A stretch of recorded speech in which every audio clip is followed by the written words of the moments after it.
BA प्रथम वर्ष के प्रिय विद्यार्थियों, ऑनलाइन क्लासेस में आपका पुनः स्वागत। अनिवार्य हिंदी हम आपको पढ़ा रहे थे। अनिवार्य हिंदी के अंतर्गत आपकी जो पाठ्य पुस्तक है काव्य संचयन, उसके अंतर्गत जो कबीरदास जी के दोहे संकलित हैं उनकी हम आपके सम्मुख व्याख्या प्रस्तुत कर रहे थे,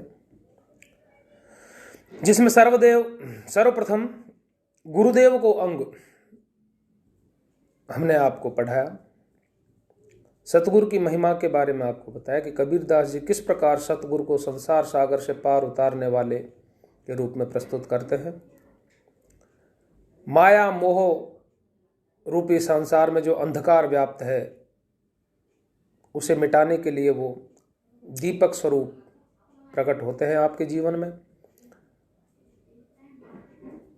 आपके ज्ञान पर जो अज्ञान की धूल पड़ी हुई है, विषय वासना और कामनाओं का जो आपके साया है, आपके ऊपर जो अंधकार है, उसे हटाने के लिए वो आपके ज्ञान के चक्षुओं को उजागर करते हैं।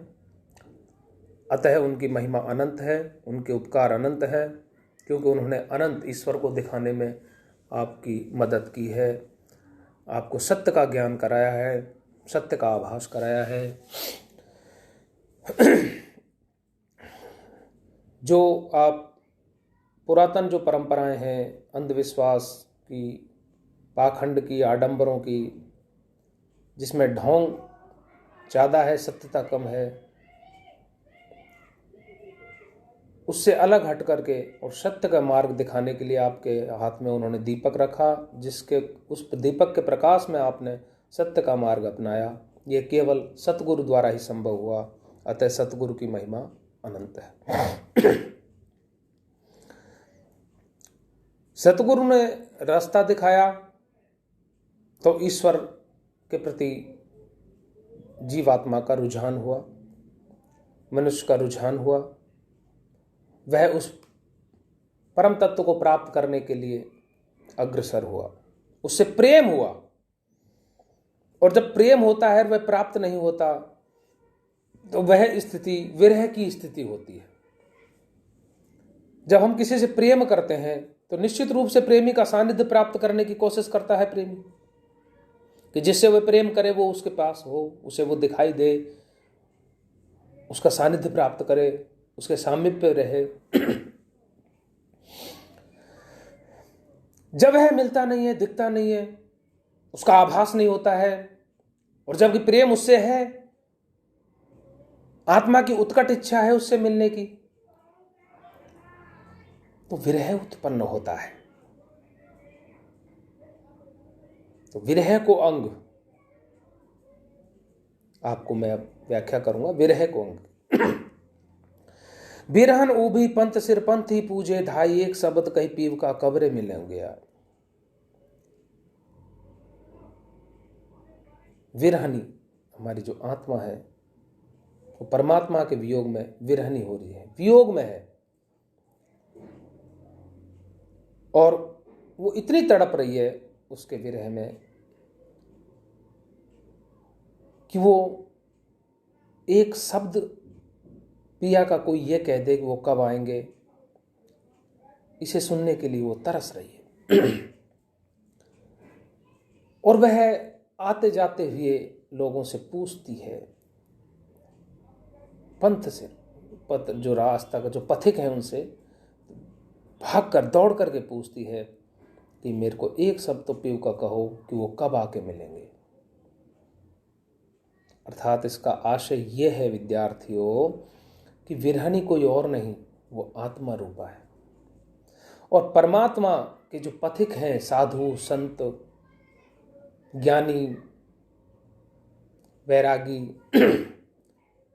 नाथ, सिद्ध, यानी कि जो ईश्वर तक पहुंचने में मदद कर सके, उनकी मदद लेने के लिए मनुष्य दौड़ता फिरता है। वो पथिक, कौन सा पथिक? जो उस ओर जा रहा है, ईश्वर की ओर।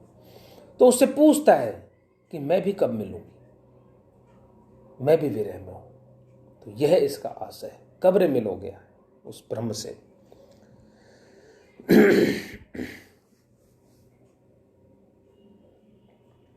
यहुतन जालो मस करी। कबीरदास जी कहते हैं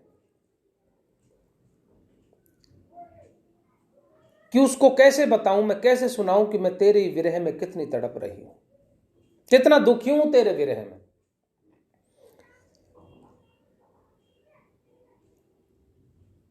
साईं बिन दर्द करे जो, परमात्मा के विरह में आत्मा कैसे तड़प रही है कि यह तन जालो मस करी। कबीरदास जी कहते हैं कि इस तन को मैं जला करके और राख कर दूं, ऐसी इच्छा हो रही है। जब ये जले तो इसका धुआं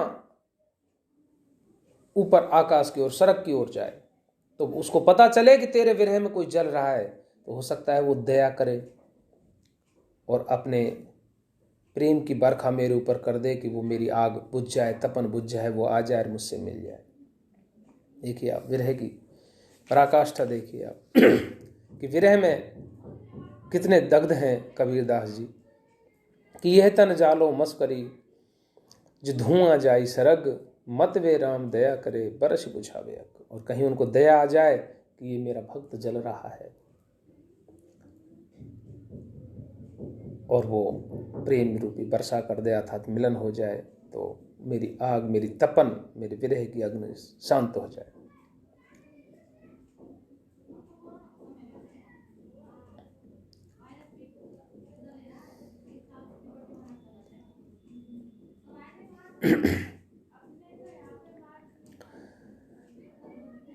करनी बिन कथनी कथे, अज्ञानी दिन रात, कूकर जो भूकत फिरे, सुनी सुनाई बात।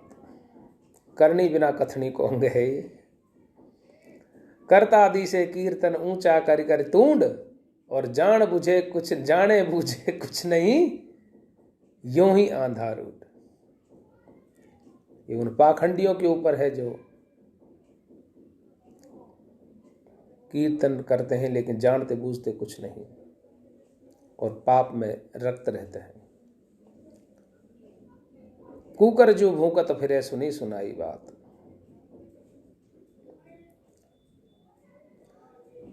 बड़े बड़े ज्ञानी बड़े बड़े उपदेश देते हैं, हम बड़ी बड़ी बातें करते हैं, ब्रह्म का विश्लेषण करते हैं, तत्व ज्ञान की बात करते हैं,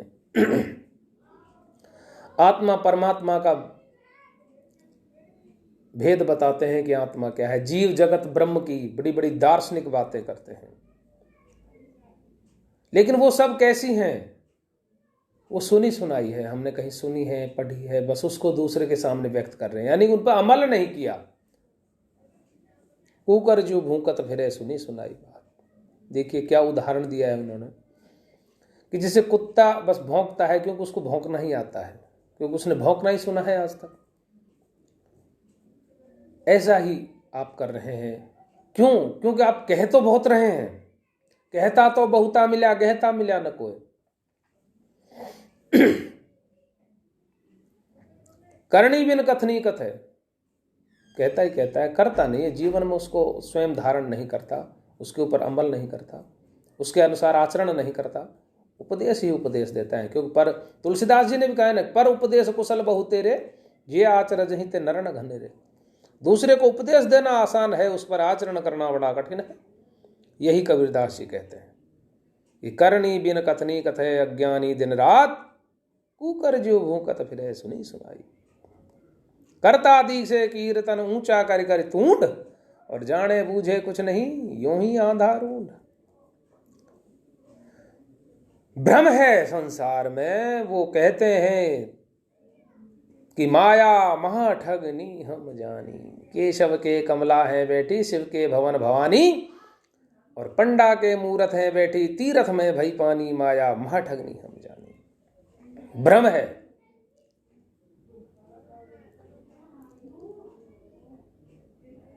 भ्रम, तीर्थ करना, पूजा पाठ करना, ये तब सिद्ध है जब आप मन को पवित्र करें, मन से उसका ध्यान करें, आत्मा को शुद्ध करें, आचरण की पवित्रता हो, तब जा करके आपका ये सब करना ठीक हो सकता है।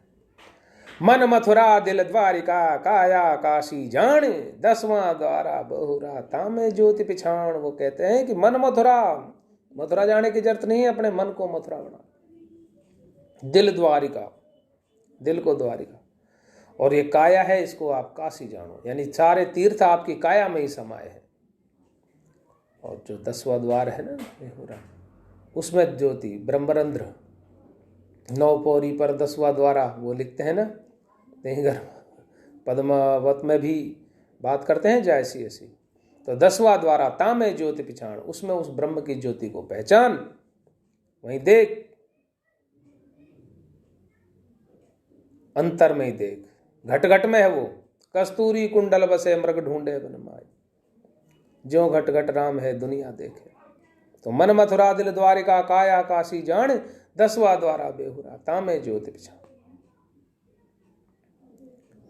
वो भेष धारण करने का भी खंडन करते हैं। रुंड मुंड हो जाते हैं साधु, नागा साधु, बड़े बड़े कुंडल धारण करते हैं, बड़ी बड़ी मालाएं धारण करते हैं, उस वेश का भी वो खंडन करते हैं कि वेश साधारण मनुष्य, साधारण तरीके से ही रहो।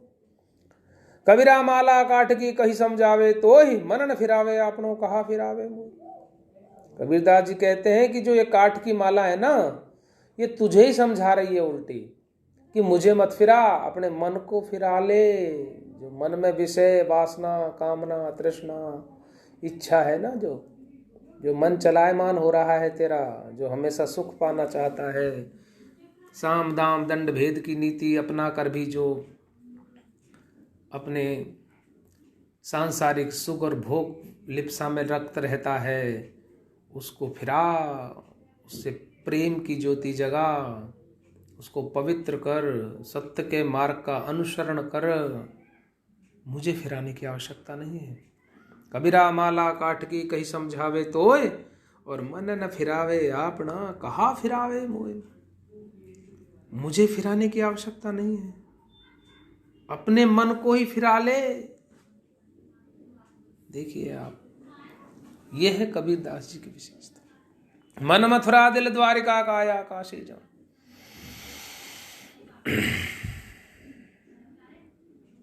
वो कहते हैं करनी बिन कथनी कथै।